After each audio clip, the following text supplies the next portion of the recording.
স্বপ্ন পূরণের পথে বাংলাদেশ। কুয়াশা বাধা না হলে পদ্মা সেতুতে কাল উঠবে সবশেষ স্প্যান, দৃশ্যমান হবে পুরো সেতু। সমাজকে এগিয়ে নিতে নারীদের পিছিয়ে থাকলে চলবে না। বেগম রোকেয়া দিবসের অনুষ্ঠানের প্রধানমন্ত্রী বললেন, দেশকে সুবিচারের ধারায় ফেরাতে চায় সরকার। এবং ভরা মৌসুমে 50,000 মেট্রিক টন চাল আমদানি করতে যাচ্ছে সরকার। কেনা হবে ভারতীয় প্রতিষ্ঠানের কাছ থেকে। বাজারে নেতিবাচক প্রভাবের শঙ্কা সংশ্লিষ্টদের।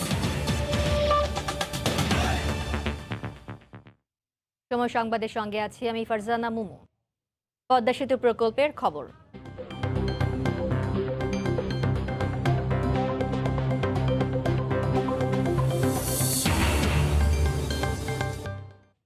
বিজয়ের মাসে আরেকটি বিজয়ের অপেক্ষায় বাংলাদেশ। কুয়াশা বাধা হয়ে না দাঁড়ালে বহু আকাঙ্ক্ষিত এক যাত্রার অবসান হতে যাচ্ছে কাল। সবকিছু ঠিক থাকলে কাল 41তম স্প্যান বসলে দৃশ্যমান হবে পুরো 6.15 কিলোমিটার সেতু। অপেক্ষায় পুরো জাতি, পদ্মার দুই পাড়ের মানুষ। সাইফুল ইসলামের ছবিতে এহসান জুয়েলের রিপোর্ট। কুয়াশার ভোর কেটে সোনালি ডানার একটি সূর্যোদয়ের অপেক্ষা, যে যাত্রা শুরু হয়েছে এখন থেকে 3 বছর আগে 2017 সালের 30 সেপ্টেম্বর প্রথম স্প্যানটি বসানোর মাধ্যমে। সেই সেতুর মধ্যখানের এই দূরত্ব বলে দিচ্ছে আর মাত্র একটি স্প্যান। তারপর এপার ওপার দুই পারের মধ্যে ঘটবে মিলন। করোনার কারণে আনুষ্ঠানিকতা নেই, তবু এর মধ্যে মাওয়ার কুমারভোগ ইয়ার্ডে সাজিয়ে তোলা হয়েছে স্বপ্নের সেতুর সবশেষ স্প্যানটি। চায়না মেজর ব্রিজ কোম্পানি করছে সেতুর কাজ। স্পেনের দুই পাশে তাই বাংলাদেশ ও চীনের জাতীয় পতাকা সেটে দেওয়া হয়েছে। দুই দেশের সুসম্পর্কের কথা উল্লেখ করা হয়েছে বড় একটি অংশ জুড়ে। স্পেনের গায়ে লিখে রাখা হয়েছে যে শ্রমিকদের শ্রমে ঘামে কাজের এত অগ্রগতি তাদের কীর্তিগাথা। আর মাত্র একটা স্কিম আছে, এটা হয়ে গেলে সাথে আর কোনো সমস্যা নাই। আমাদের শেষ একটি স্পেন বাকি রয়েছে, ইনশাল্লাহ আমাদের স্পেনটা উঠে গেলে আমাকে খুশির। অপেক্ষায় আছে বাঙালির এই বড় অর্জনের সহায়ক বিশেষায়িত ভাসমান ক্রেন তিয়ান ইও। প্রায় 3,500 মেট্রিক টন ওজনের স্প্যানটি নিয়ে মাঝ নদীতে ছুটবে ক্রেন। একটা স্প্যান বসা মানে আমরা একটু খুশি হই, অবশ্যই খুশি হই। তবে আমাদের খুশি হব যেন একটা মাইলস্টোন আমরা অর্জন করবো যখন 41টা বসে যাবে। মাওয়া প্রান্তে এখন 11টি স্প্যান পার ছুঁয়ে দৃশ্যমান, জাজিরা প্রান্তে 29টি, মধ্যখানে একটি শূন্যস্থান। সেইখানে 41তম স্প্যান বসে যাওয়ার পর মাওয়া থেকে জাজিরা বিনি সুতোয় বেঁধে ফেলা হবে দুই পারকে। এমন একটা সময় ছিল যখন বিস্ময় নিয়ে দেখতে হয়েছে সেতুতে প্রথম পিলার কিংবা প্রথম স্প্যান বসানোর দৃশ্য। সবগুলো পিলার নির্মাণ শেষে সেই সেতুতে এখন বসে যাচ্ছে শেষ স্প্যানটিও। দেশের সর্ববৃহৎ এই সেতু নির্মাণের মাধ্যমে শুধু কোটি মানুষের অপেক্ষার অবসান হবে না, একই সঙ্গে রাজধানীর সাথে সংযোগ গড়বে দেশের দক্ষিণ ও দক্ষিণ পশ্চিমাঞ্চলের। এহসান জুয়েল, সময় সংবাদ, মাওয়া, মুন্সিগঞ্জ। এই মুহূর্তে ফুলবাড়িয়া মার্কেটে আছেন রিপোর্টার মাহমুদ রাকিব। সরাসরি চলে যাচ্ছি তার কাছে। রাকিব।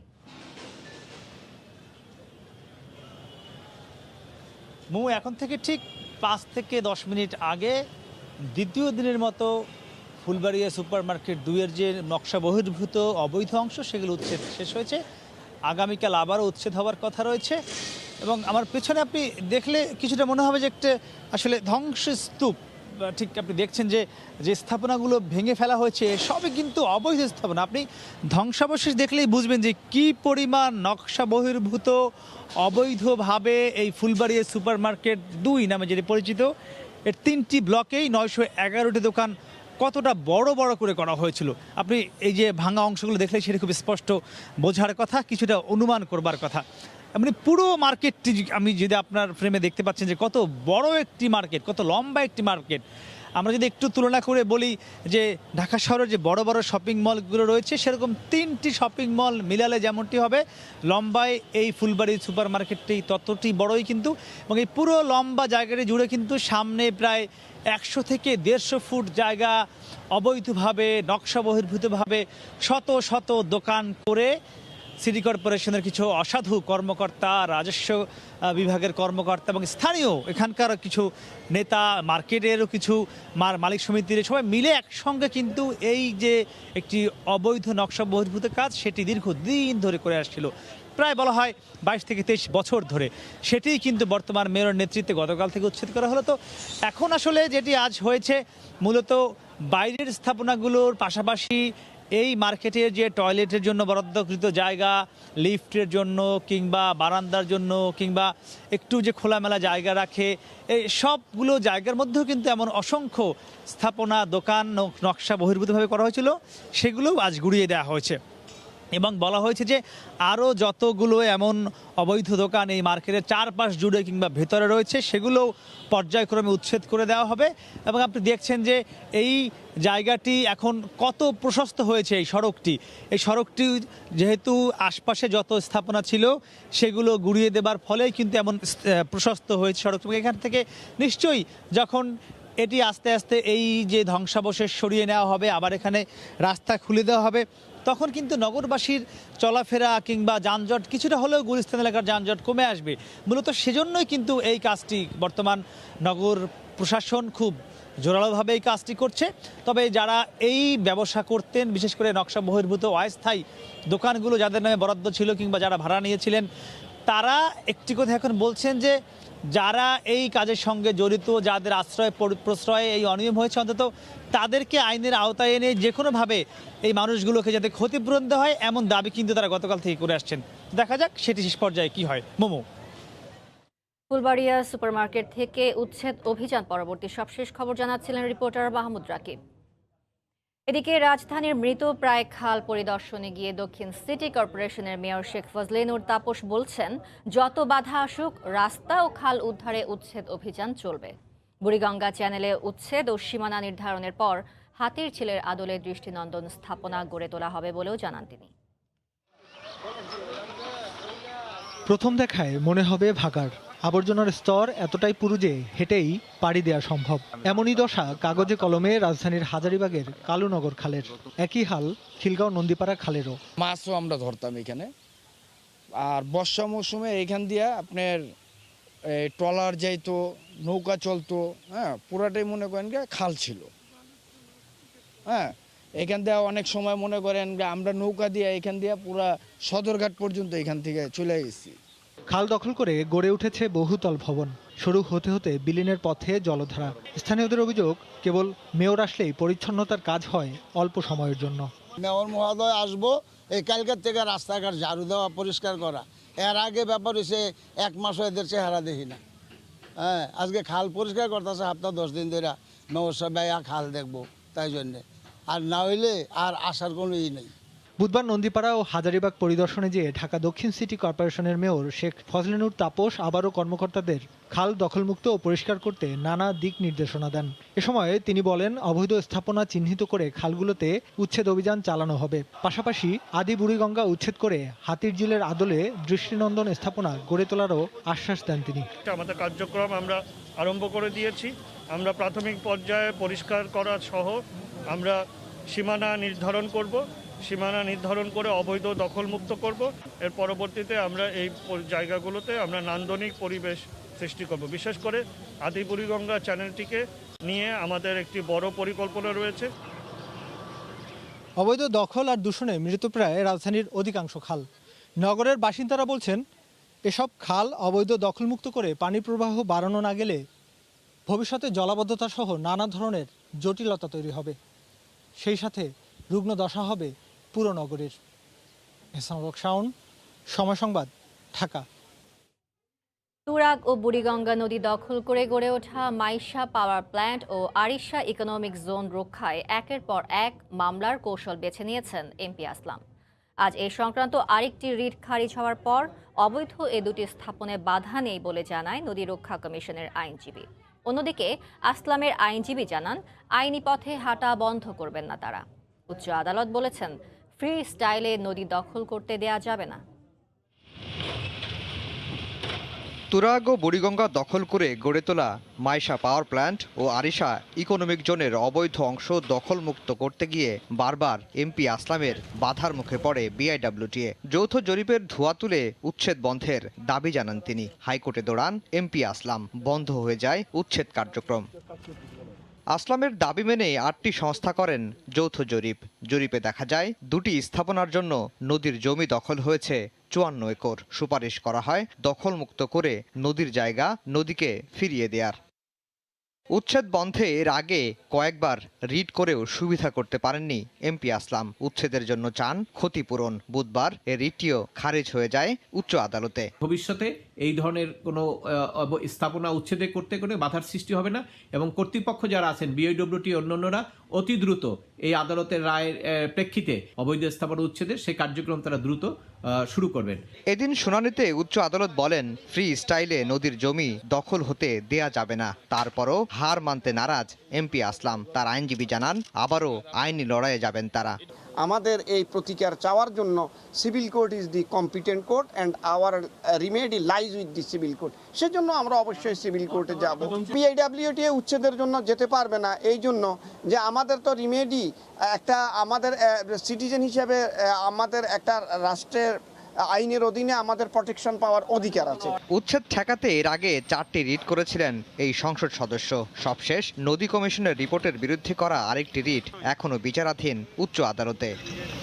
আফজাল হোসেন, সময় সংবাদ, ঢাকা। সময় সংবাদে আরও থাকছে। রাজধানীতে বেলা গড়ালেও দেখা নেই সূর্যের। চলতি মাসে মৃদু শৈত্যপ্রবাহের আভাস। খাগড়াছড়িতে নিউমোনিয়ায় 5 দিনে 4 শিশুর মৃত্যু।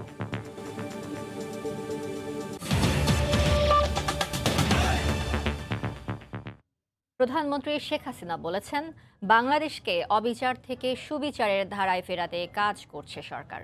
নারীদের আর্থিক সচ্ছলতা নিশ্চিতে সরকার সব ব্যবস্থা নিয়েছে বলেও জানান তিনি। সকালে বেগম রোকেয়া দিবসের ভার্চুয়াল অনুষ্ঠানে সরকার প্রধান আরও বলেন সমাজকে এগিয়ে নিতে নারীদের পিছিয়ে থাকলে চলবে না। উপমহাদেশের অবহেলিত নারী সমাজকে জাগ্রত এবং তাদের ক্ষমতায়নে যিনি 140 বছর আগে জন্মেছিলেন বাংলায়, তিনি বেগম রোকেয়া। বৈষম্যহীন সমাজ বিনির্মাণে তার সাহসী ভূমিকা এখনো অন্তহীন প্রেরণার উৎস। মহিয়সী এই নারীর জন্মদিবসকে বেগম রোকেয়া দিবস হিসেবে উদযাপন করে রাষ্ট্র। 1995 সাল থেকে দেয়া হয় রোকেয়া পদক। করোনার প্রেক্ষাপটে বুধবার সকালে গণভবন থেকে শিশু একাডেমিতে ভার্চুয়ালি এই আনুষ্ঠানিকতায় যোগ দেন প্রধানমন্ত্রী।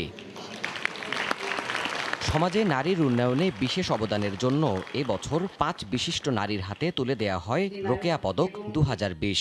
শিক্ষায় প্রফেসর ডক্টর শিরিন আক্তার, ক্ষমতায়নে কর্নেল ডাক্তার নাজমা বেগম, আর্থসামাজিক উন্নয়নে মঞ্জুলি চাকমা, সাহিত্য সংস্কৃতিতে বেগম মুস্তারি শফি ও নারী অধিকারে ফরিদা আক্তারকে দেয়া হলো এই পদক। প্রধানমন্ত্রী বলেন নারীদের পেছনে ফেলে সমাজের অগ্রগতি অসম্ভব। যেহেতু আমরা নারী পুরুষ সকলের সমান অধিকার নিয়ে তারা তাদের কাজ করতে পারে সেই সুযোগটা সৃষ্টি করেছি বলেই কিন্তু বাংলাদেশ এগিয়ে যাচ্ছে।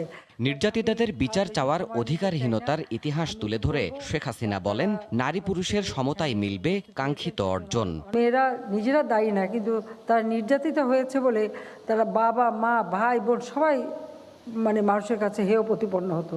এই যে একটা অবিচারের ধারা বাংলাদেশে অব্যাহত ছিল, সেখান থেকে বাংলাদেশকে একটা সুবিচারের দিকে নিয়ে আসা এবং মানুষকে সহযোগিতা করা, এটাই আমাদের কাজ।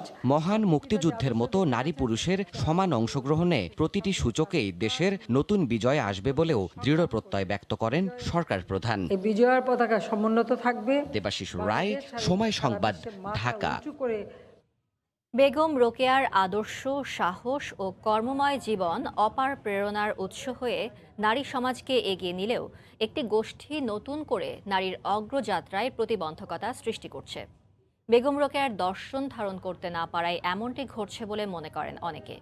তারিকুল ইসলাম ও শাকিল মাহমুদের ক্যামেরায় রিপোর্ট রতন সরকারের।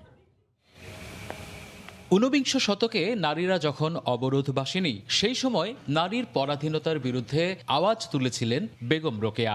এই উপমহাদেশে মুসলিম নারীর যে অগ্রগতি তা অর্জনে রোকেয়ার দর্শন ও কর্মময় জীবন অন্তহীন প্রেরণার উৎস হিসেবে কাজ করেছে। কিন্তু সেই পুরনো ধর্মান্ধতা নতুন করে আবার প্রতিবন্ধকতা সৃষ্টি করছে। প্রতিবাদ করতে গেলেও একবার ভাবছি যে আসলে আমরা যে আন্দোলনটা করছি বা যে প্রতিবাদগুলো করছি সেটার বিরূপ কোনো প্রতিঘাত আমাদের উপর আসবে কিনা। বেগম রোকেয়ারকে সত্যিকার অর্থে অনুসরণ করতাম, তাহলে আমাদের বাংলাদেশের নারীরা এত বঞ্চিত হতো না। বিশিষ্টজনরা বলছেন তিনি ছিলেন বাংলার তৃণমূল থেকে গড়ে ওঠা নারীবাদের প্রবর্তক। রোকেয়া যে একদম বাংলার তৃণমূল থেকে যে ওটা একজন নারীবাদী এ বিষয়ে আমরা কিন্তু চিন্তা করি না। রোকেয়া সম্পর্কে আরো বেশি করে জানতে হবে, রোকেয়ার চাওয়া পাওয়া কি ছিল সেটাকে আর বেশি করে মূল্য দিতে হবে। বর্তমান প্রধানমন্ত্রীর উদ্যোগে 1997 সালে রোকেয়ার বসতভিটা রংপুরের পায়রাবন্দে গড়ে উঠেছে বেগম রোকেয়া গবেষণা ও স্মৃতি কেন্দ্র। কিন্তু মাঝে 4 দলীয় জোট ও তত্ত্বাবধায়ক সরকারের অবহেলা আর ভ্রান্ত নীতির কারণে প্রাণ সঞ্চার হয়নি। মন্ত্রণালয়ের পরিবর্তন, এটি একসময় মহিলা ও শিশু মন্ত্রণালয়ে চলে গিয়েছিল। 2004 সাল থেকে 8 সাল পর্যন্ত এটি সেভাবে কাজ করতে পারেনি। এই সমস্ত কারণে কিছুটা পিছিয়ে গেছে। 1880 সালের 9 ডিসেম্বর রংপুরের পায়রাবন্দে এক জমিদার পরিবারে বেগম রোকেয়ার জন্ম। 1932 সালের এই দিনেই কলকাতায় স্বামীর বাড়িতে মৃত্যুবরণ করেন তিনি। রতন সরকার, সময় সংবাদ, পায়রাবন্দ, রংপুর। মার্কিন সাময়িকী ফোর্বসের 100 ক্ষমতাধর নারী তালিকায় এবারও স্থান পেলেন প্রধানমন্ত্রী শেখ হাসিনা। তালিকার 39তম অবস্থানে রয়েছেন তিনি। ফোর্বস জানায়, টানা 3য় মেয়াদে ক্ষমতায় এসে খাদ্য নিরাপত্তা, শিক্ষা ও স্বাস্থ্য সেবাকে গুরুত্ব দিচ্ছেন তিনি। তার অবিরাম সংগ্রাম বাংলাদেশের গণতন্ত্রকে একটি শক্ত ভিত দিয়েছে বলে উল্লেখ করা হয়। এদিকে তালিকায় টানা 10মবারের মতো প্রথম স্থানে আছেন জার্মান চ্যান্সেলর অ্যাঙ্গেলা মার্কেল, আর টানা দ্বিতীয়বারের মতো দ্বিতীয় স্থানে ইউরোপের কেন্দ্রীয় ব্যাংকের প্রধান ক্রিস্টিনা লাগার্দে। তৃতীয় স্থানে উঠে এসেছেন সদ্য নির্বাচিত মার্কিন ভাইস প্রেসিডেন্ট কামালা হ্যারিস। স্বাস্থ্য অধিদপ্তর জানিয়েছে, আজ দুপুর পর্যন্ত সবশেষ 24 ঘন্টায় করোনায় মারা গেছেন 24 জন। এ নিয়ে দেশে মৃতের সংখ্যা বেড়ে দাঁড়ালো 6,930 জনে। এছাড়া শনাক্ত হয়েছেন 2,159 জন।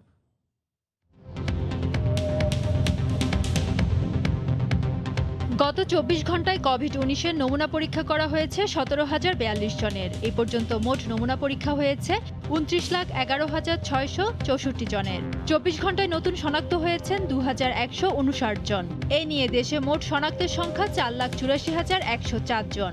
24 ঘন্টায় মারা গেছেন 24 জন। এ পর্যন্ত করোনা আক্রান্ত হয়ে মারা গেলেন 6,930 জন। করোনা থেকে 24 ঘন্টায় সুস্থ হয়েছেন 4,772 জন। এই পর্যন্ত সুস্থ হয়েছেন 4,05,966 জন।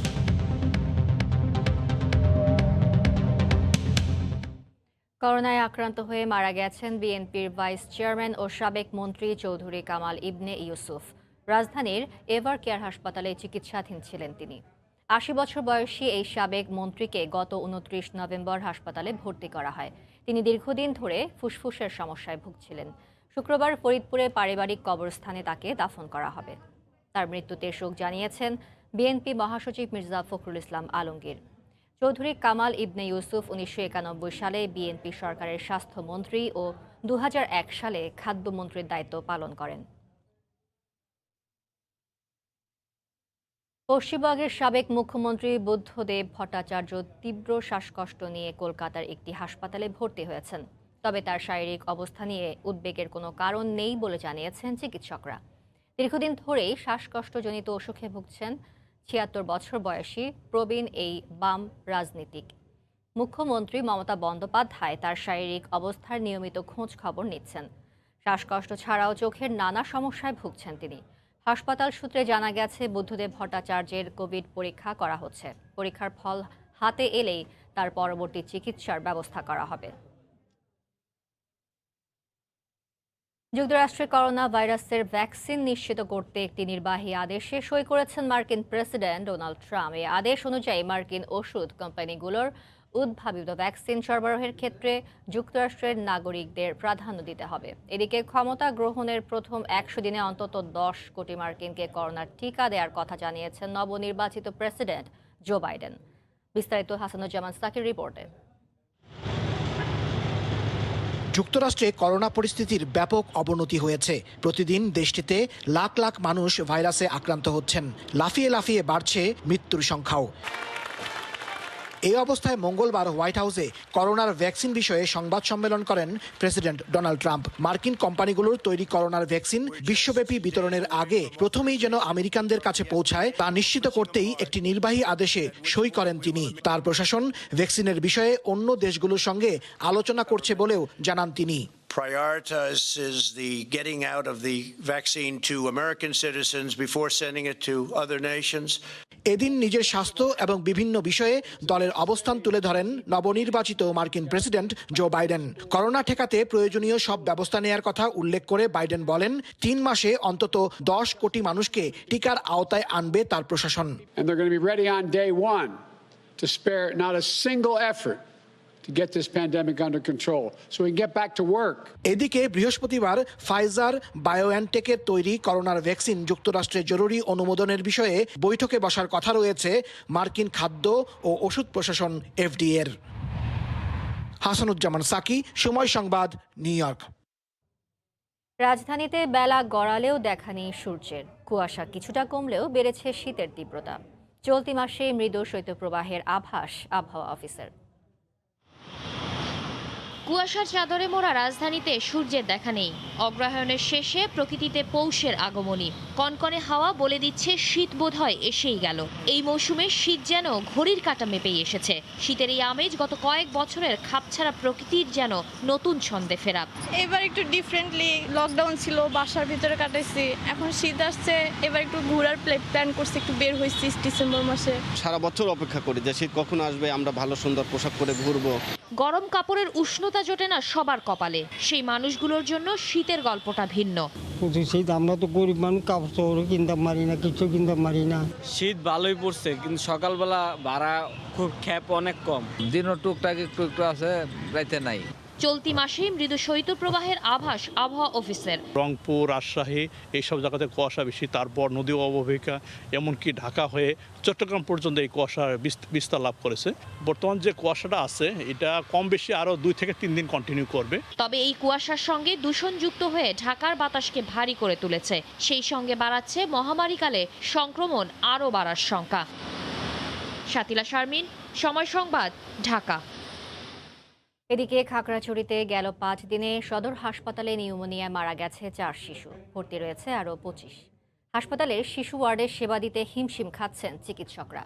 জিতেন বড়ুয়ার তথ্য ছবি নিয়ে রিপোর্ট। পার্বত্য জেলা খাগড়াছড়িতে ঠান্ডা বাড়ার সঙ্গে সঙ্গে শীতজনিত রোগের প্রকোপ দেখা দিয়েছে।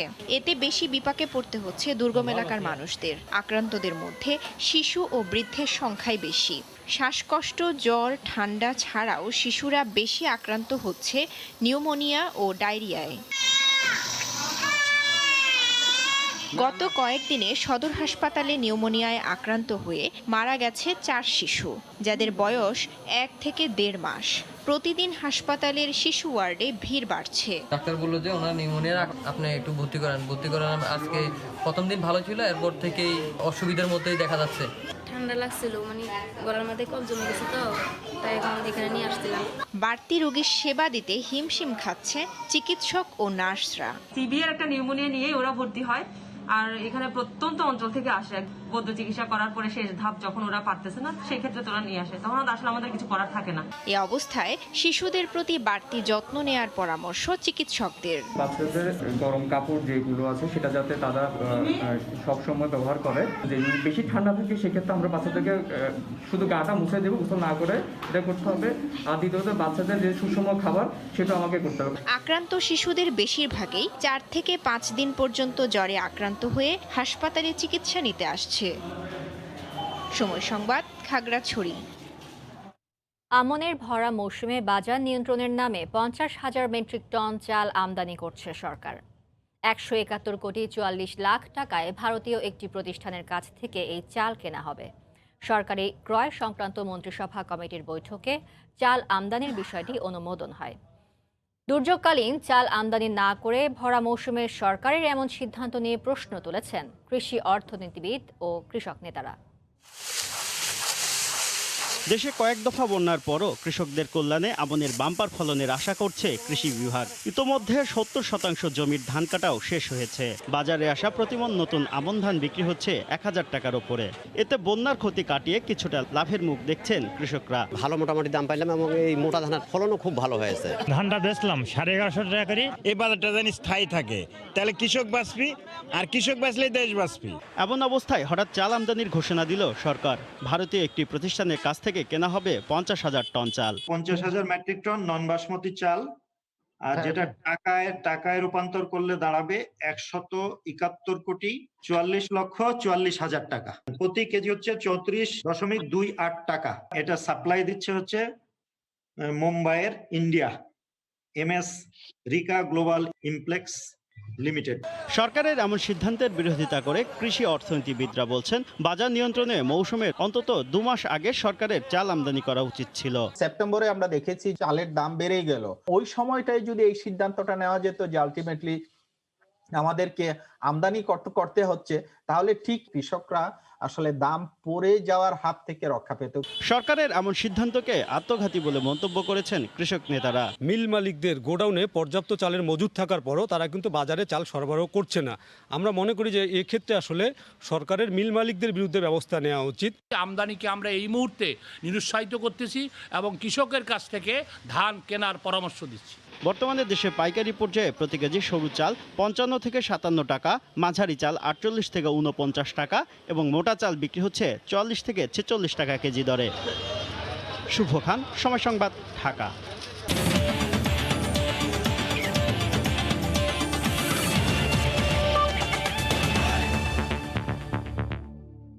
আনুষ্ঠানিকভাবে স্টেডিয়াম নির্মাণ কাজ শুরু না হলেও নবরূপে সাজছে রাজধানীর অদূরে নির্মাণাধীন শেখ হাসিনা স্টেডিয়াম। আগামী বছরের শুরুতে ক্রিকেট ফিরছে যেখানে 2টি উইকেট পুরোপুরি প্রস্তুত, শুরু হয়েছে আউটফিল্ডের কাজ। এদিকে প্রস্তাবিত একাডেমি মাঠে শুধু দিনেই নয়, রাতেও থাকবে অনুশীলনের ব্যবস্থা, জানিয়েছেন বিসিবির গ্রাউন্ডস কমিটির ম্যানেজার আব্দুল বাতেন। মিজানুর রহমান মিন্টুর তোলা ছবিতে মাহবুব রিমনের প্রতিবেদন। স্টিম রোলারে শুধু পিচই নয়, তৈরি হচ্ছে স্বপ্ন। মিটে গেছে জমির মালিকানা নিয়ে দ্বন্দ্ব, চূড়ান্ত প্রায় কনসালটেন্ট নিয়োগ প্রতিষ্ঠানও। আনুষ্ঠানিক অপেক্ষায় নির্মাণ কাজ শুরুর। এ কর্মযজ্ঞ বাংলাদেশের সবচাইতে বেশি ধারণ ক্ষমতা সম্পন্ন আর দৃষ্টিনন্দন শেখ হাসিনা স্টেডিয়ামকে ঘিরে। তবে করোনায় সারা বিশ্বের মতন বাধাপ্রাপ্ত হয়েছে এই স্টেডিয়াম নির্মাণ পরিকল্পনার সূচনাতেও, ফলে কাজ পিছিয়েছে মাস 6 মতন। মাঠে ক্রিকেট ফেরাতে তাই ভিন্ন পরিকল্পনা বিসিবির। বানানো হয়েছে 2টি উইকেট। স্টেডিয়াম তৈরির আগেই তাই ক্রিকেট ফিরছে শেখ হাসিনা স্টেডিয়ামে। টোটাল জায়গা হয়েছে সেখানে 37.5 একর। আমরা বাউন্ডারিটা কমপ্লিট করেছি। আপনি জানেন যে আর যে সামগ্রিক যে কাজগুলো, ওই কাজগুলো এগুচ্ছে। যেহেতু পূর্বাচল মাঠটি খালি এবং খুব একটা ভালো একটা অবস্থানে আছে, মাঠটার খোলা জায়গায় পরিষ্কার করে আমরা নতুন করে 2টি টার্ফ উইকেট আমরা বানিয়েছি এবং কাজ প্রায় 80 থেকে 90 ভাগ সম্পন্ন হয়েছে। আশা করছি আগামী জানুয়ারিতে 2021 জানুয়ারিতে আমরা যেমন 2nd division, 3rd division, women's league আমরা শুরু করতে পারবো। স্টেডিয়াম তৈরির পরিকল্পনাতেও কিছুটা পরিবর্তন এনেছে বিসিবি। বাড়ানো হচ্ছে সুযোগ সুবিধা। প্রস্তাবিত একাডেমি মাঠে অনুশীলনের সুযোগ মিলছে রাতেও। মূল একটা তো মাঠ থাকবেই, যেটাতে চারিদিকে গ্যালারি থাকবে। সেটা ছাড়াও আমাদের একটা একাডেমি মাঠ থাকবে, যেটা প্র্যাকটিস খেলাগুলো হবে এবং আমরা সেখানে সর্বোচ্চ সংখ্যক প্র্যাকটিস উইকেটগুলি আমরা দিব। সাইড উইকেট এবং সেন্টার উইকেট থাকবে এবং দিনে রাতে সবসময় যাতে প্র্যাকটিস হয় সেই ব্যবস্থাটা আমরা করব। সবকিছু অনুকূলে থাকলে 2023 সালের মধ্যেই শেখ হাসিনা স্টেডিয়ামকে আন্তর্জাতিক ক্রিকেটের জন্য প্রস্তুত করতে চায় বিসিবি, যার ধারণ ক্ষমতা হবে 50 থেকে 70 হাজার। মাহবুব রিমন, সময় সংবাদ, ঢাকা। এ পর্যায়ে শীর্ষ সংবাদ জানিয়ে দিচ্ছি আরেকবার। স্বপ্ন পূরণের পথে বাংলাদেশ। কুয়াশা বাধা না হলে পদ্মা সেতুতে কাল উঠবে সবশেষ স্প্যান, দৃশ্যমান হবে পুরো সেতু। এই ছিল এখনকার মতো, সঙ্গে থাকুন সময়।